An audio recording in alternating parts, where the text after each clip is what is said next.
ओम नमो भगवते वासुदेवाय नमो नमः। ओम नमो विश्वदेवाय नमो नमः। तो आज हम बृहस्पतिवार व्रत कथा सुनाने चल रहे हैं आप सभी लोगों को, जिसको सुनने मात्र से ही सभी दुख कष्ट बृहस्पति भगवान की कृपा से दूर हो जाते हैं और जीवन में सुख शांति बनी रहती है। तो चलिए सुनते हैं।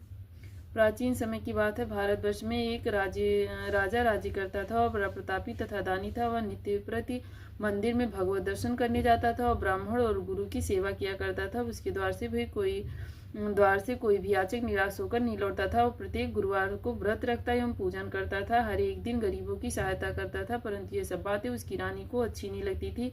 वह न व्रत करती और न किसी को एक भी पैसा दान में देती थी। वह राजा से भी ऐसा करने को मना किया करती थी। एक समय की बात है कि राजा शिकार खेलने वन को चले गए। घर पर रानी और दासी थी।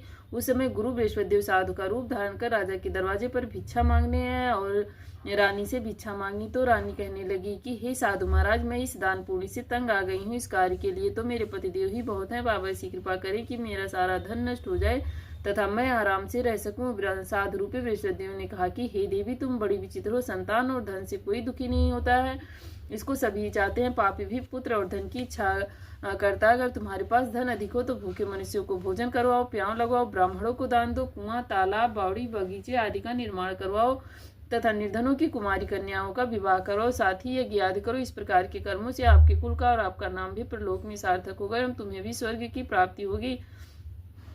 परंतु रानी साधु की इन बातों से खुश नहीं हुई। उसने कहा कि हे साधु महाराज, मुझे ऐसे धन की आवश्यकता नहीं है जिसको मैं अन्य लोगों को दान देती फिरूं तथा जिसको रखने और संभालने में ही मेरा सारा समय नष्ट हो जाए।